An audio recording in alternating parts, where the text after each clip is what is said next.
Good morning kids, how are you? Good morning fourth class, कैसे हैं आप लोग? Welcome in English grammar class. Today I am going to introduce you your new English grammar book grammar gear. ये है आपकी grammar gear की book, ठीक है, जो कि कैम्ब्रिज की है। इस बार ये कैम्ब्रिज की ग्रामर गियर की बुक है। इस बार आपकी जो ग्रामर्स की बुक हैं, ग्रामर की, इंग्लिश कन्वर्सेशन की टेक्स्ट बुक या वर्कबुक, वो तीनों चेंज हो चुकी हैं। इस बार न्यू बुक्स आई हैं उनकी जगह रिप्लेस होकर, जो कि हैं कैम्ब्रिज की, ठीक है।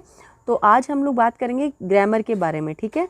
इसके अलावा आपके इसके दो पार्ट्स और हैं, एक है कम्युनिकेट विद कैम्ब्रिज, ठीक है, और दूसरा है वर्कबुक। तो ये टोटल 3 बुक्स हैं, ओके। आज हम लोग रीड आउट करने वाले हैं ग्रामर गियर। तो चलिए स्टार्ट करते हैं। ये है आपकी बुक का फ्रंट पेज, ठीक है, ग्रामर गियर। इसके बारे में आज हम बात करेंगे। इसका फर्स्ट चैप्टर हम रीड आउट करेंगे, तो उसके पहले जान लेते हैं इसके बारे में।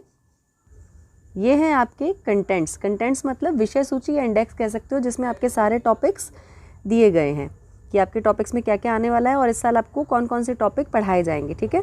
तो ये हैं कंटेंट्स जो सारे दिए गए हैं। ये देखिए, इसमें 10 चैप्टर्स पहले दिए गए हैं। उसके बाद आएगा आपका असेसमेंट फर्स्ट, जिसमें 1 to 10 चैप्टर का दोबारा रिवीजन और कंजक्शन के साथ में कुछ सब्जेक्ट और ऐड करे गए हैं, ठीक है। और उसके बाद में सेकंड स्टार्ट होता है असेसमेंट 2, जो कि वोकैबुलरी, कंपोजिशन और रीडिंग कॉम्प्रिहेंशन, जिसमें आएगा आपका letter, passage, paragraph, application, story, essay, ठीक है। ये तो हो गई आपके बुक के कंटेंट्स की बात। अब हम बात करेंगे अपने आज के फर्स्ट चैप्टर के बारे में। तो हमारा आज का फर्स्ट चैप्टर है पजेसिव्स। पजेसिव्स क्या होते हैं? पजेसिव मीन्स, आपने हिंदी में कोमा पढ़ा होगा, कोमा नीचे की तरफ लगाया जाता है, लेकिन पजेसिव कहलाते हैं अपस्ट्रॉफी। अपस्ट्रॉफी मीन्स जो दो वर्ड्स को जोड़कर कंजस्टेड कर देती है, मतलब छोटा कर देती है। 2 वर्ड्स को मिलाकर छोटा कर दिया जाता है। जैसे डू नॉट लिखते हैं तो उसका शॉर्ट फॉर्म हो जाता है डोंट। तो जब DONT लिखते हैं, उसके बीच में जो स्पेस देके हम कोमा लगाते हैं ऊपर की तरफ, उसे अपस्ट्रॉफी कहा जाता है, ठीक है। तो आज हम उसी के बारे में बात करेंगे। तो चलिए सबसे पहले हम लोग रीड आउट कर लेते हैं इसका वार्म अप। यहाँ पर 2 पिक्चर्स दी गई हैं। तो come to the first picture. Does this bag belong to you? क्या ये बैग तुम्हारा है? फर्स्ट पिक्चर में ये बच्चा पूछ रहा है। No, this is that girl's bag. ये उस लड़की का बैग है, ठीक है। तो इसमें जो गर्ल्स आया है GIRLS, और ये दैट इसके साथ में, मतलब वो लड़की उससे थोड़ी दूरी पर खड़ी है। तो जब हम किसी दूर खड़े हुए इंसान के बारे में, दूर रखी हुई वस्तु के बारे में, या किसी अन्य जगह या चीज़ के बारे में बात करते हैं जो हमसे थोड़ी दूरी पर है, वहाँ पर हम दैट यूज़ करते हैं। दिस का यूज़ करते हैं अपने पास की चीज़ के लिए। ये आप लोगों ने पहले भी पढ़ा होगा स्मॉल क्लासेस में, ठीक है। तो उसके साथ जब हम यहाँ बता रहे हैं दैट गर्ल्स बैग, यानी वो लड़की कुछ दूरी पर है, इसलिए यहाँ पर गर्ल के साथ अपस्ट्रॉफी यूज़ करके एस ऐड किया गया है, ठीक है। अब हम आते हैं दूसरी पिक्चर में। Whose bags are these? अब ये प्लूरल नंबर में पूछ रहा है, मतलब बहुवचन में पूछ रहा है, ये बैग्स किसके हैं? तो दूसरा बच्चा क्या कहता है? These are those girls bag. ये उन लड़कियों के बैग है। इसमें भी गर्ल्स लिखा हुआ है, लेकिन इसमें अपस्ट्रॉफी एस के बाद लगाया गया है। ऐसा क्यों? चलिए बताती हूँ मैं आपको। उससे पहले आप ये रीड आउट कर लीजिए। Let us learn about possessives. We are also going to learn how the possessive form of noun is different from the plural noun. इस लाइन का मतलब कि हमें इसमें जानने को मिलेगा कि possessive form जो होती है नाउन की, यानी संज्ञा की, वो किस तरह से प्लूरल नाउन से डिफरेंट होती है, ठीक है। अब नीचे 2 इंडेक्स दी गई हैं, इन्हें देखिए। जो इंडेक्स 2 नीचे दी गई हैं, इसमें क्या चीज़ दिखाई गई है ये देखते हैं हम लोग। Noun and possessive. Girl girls, cat cats. अब नाउन पजेसिव फिर से पारुल पारुल्स, चाइल्ड चाइल्ड्स। दोनों में अपस्ट्रॉफी कोमा बीच में लगाया गया है और बाद में एस। तो जिन वर्ड्स के एंड में एस होता है ऑलरेडी, वहाँ पर हम अपस्ट्रॉफी यूज़ करेंगे सिर्फ, और दूसरा एस ऐड नहीं करेंगे। उसमें सिर्फ अपस्ट्रॉफी यूज़ होता है, अदर एस उसमें ऐड नहीं होगा, ठीक है।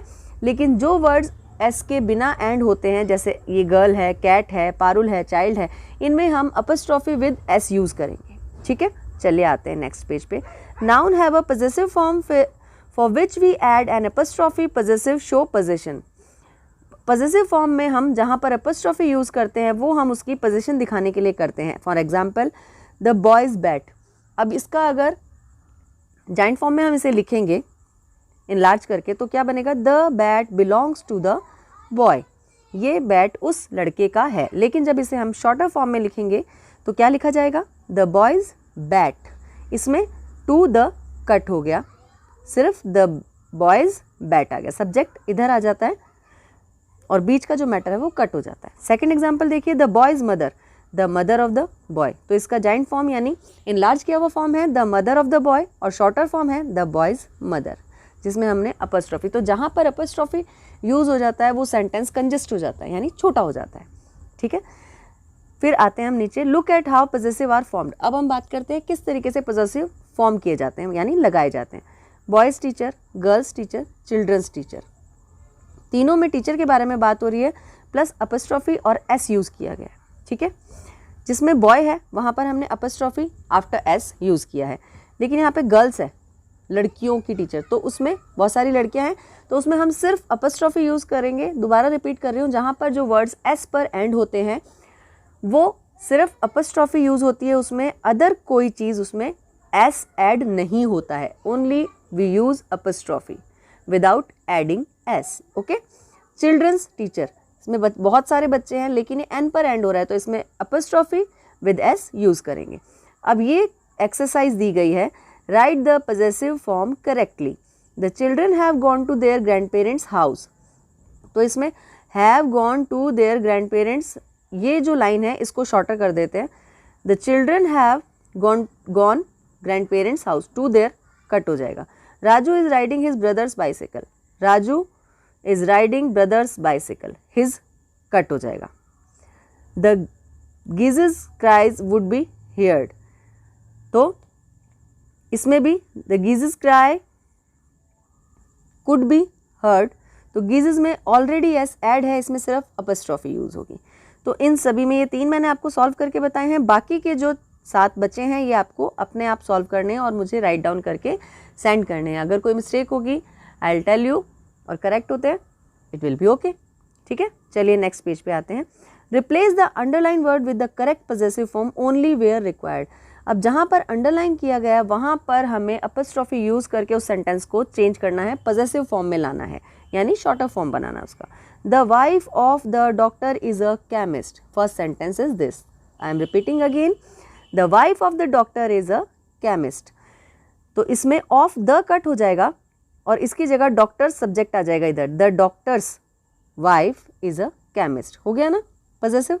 सेकंड देखिए, the parents of Saurabh have gone on a holiday to Australia, Saurabh's parents, the cut हो गया, ऑफ कट हो गया, तो इसमें सिर्फ Saurabh parents have gone to a holiday to Australia. Third, the teachers are meeting in the chamber of the principal, the teachers are meeting in the principal's chamber, of the cut हो गया। अब इसी तरह ये 3 मैंने आपको सॉल्व किए हैं, करके बताए हैं, आगे के जो 7 हैं वो आपको खुद सॉल्व करने हैं and send it to me. तो 2 एक्सरसाइज हो गई आपकी पॉजेसिव फॉर्म की जो आपको सॉल्व करनी है और मुझे सेंड करनी है। उससे पहले आप राइट डाउन करेंगे पॉजेसिव का डेफिनेशन और अपस्ट्रॉफी का sign with adding s. Okay, next पे आते हैं। With proper noun ending in s is possessive form take apostrophe s. For example, Vikas house, James car, जो वर्ड एस के साथ एंड होते हैं वहाँ पर हम अपस्ट्रॉफी यूज़ करते हैं, लेकिन केवल उनमें जब हम बात कर रहे होते हैं प्रॉपर नाउन की। प्रॉपर नाउन क्या होता है? जब हम पर्टिकुलरली किसी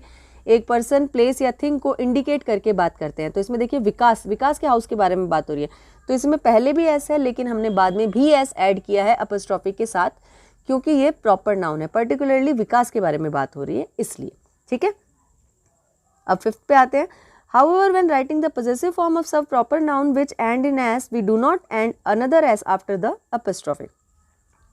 और अगर अभी जैसे मैंने आपको बताया जो ऑलरेडी s पर एंड हो रहे हैं वर्ड्स, उनमें हम केवल अपस्ट्रॉफी यूज करेंगे, s ऐड नहीं करेंगे, because there are no required to adding s। ठीक है, जैसे सोक्रेट्स हाउस, तो इसमें s ऑलरेडी है, यहाँ पर अपस्ट्रॉफी यूज होगी। जीसस अपस्ट्रॉफी, ठीक है, बिकॉज प्रॉपर नाउन नहीं है, लेकिन ये पूरे ब्रह्मांड में, विश्व में एक ही है, जीसस एक ही है, तो सोक्रेट एक ही था, उसके लिए हम अपस्ट्रॉफी यूज करेंगे बट एस ऐड नहीं करेंगे। ठीक है, तो आज ये बात की हमने पॉजेसिव के बारे में। अब हम बात करेंगे प्लूरल नाउन और पॉजेसिव के नाउन के बारे में। प्लूरल नाउन में 2 फॉर्म में पॉजेसिव लगाया जाता है, एक तो रेगुलर नाउन और एक होता है पॉजेसिव नाउन। रेगुलर नाउन में देखिए क्या होता है, notice how plural noun are different from possessive noun. अब हम पढ़ेंगे कि प्लूरल नाउन जो है पजेसिव नाउन से किस तरीके से डिफरेंट होते हैं? Plural express more than one of noun. Plural का मतलब क्या होता है? बहुवचन, जहां पर एक से ज्यादा व्यक्ति, वस्तु या स्थान बताए जाते हैं, ठीक है। Possessive express who owns are possessive that, ठीक है। तो नाउन दिया है, सिंगुलर दिया है, प्लूरल दिया है। इस ऑरेंज कलर का जो इंडेक्स बनाया हुआ है इसमें 3 दिए हैं, नाउन, सिंगुलर, प्लूरल। नाउन में रेगुलर नाउन है और पजेसिव। रेगुलर नाउन में क्या है? गर्ल, गर्ल्स हो गया। पजेसिव नाउन में गर्ल्स है ऑलरेडी, तो इनको हम अपस्ट्रॉफी के बाद का एस हटा देंगे, एस पहले ऐड हो जाएगा और अपस्ट्रॉफी बाद में आएगा, ठीक है, क्योंकि ये प्लूरल है। तो प्लूरल में जब हम बात करते हैं तो अपस्ट्रॉफी ऐड होता है और एस अपनी जगह पर ही रहता है और दूसरा एस ऐड हम नहीं करते हैं, ठीक है। तो ये हमने बात की प्लूरल नाउन के पोजीशन के बारे में। अब आती है third exercise, circle the possessive noun and underline the regular noun. अब इसमें पजेसिव नाउन और रेगुलर नाउन को अंडरलाइन करना है। There are our neighbours chairs, these are our neighbours chair. Second sentence पढ़िए, these tables belong to our neighbours. ये पूरा enlarge करके लिखा गया है, इसलिए ये हो गया रेगुलर। जहाँ पर अपस्ट्रॉफी विद एस यूज हुआ है वो हो गया पजेसिव, ठीक है। तो एक हो गया रेगुलर और एक हो गया पजेसिव। अब ये था आपका आज का टॉपिक पजेसिव। पजेसिव मतलब अपस्ट्रॉफी कोमा के साथ एस ऐड करना और कहाँ पर रिक्वायर्ड है, कहाँ पर नहीं। तो आज का एक्सरसाइज हो गया। इसकी मैंने आपको 3 एक्सरसाइज दी हैं जो आपको सॉल्व करके मुझे भेजनी है। इसके बाद में हम कल बात करेंगे नेक्स्ट टॉपिक के बारे में। Okay, till then goodbye, have a nice day.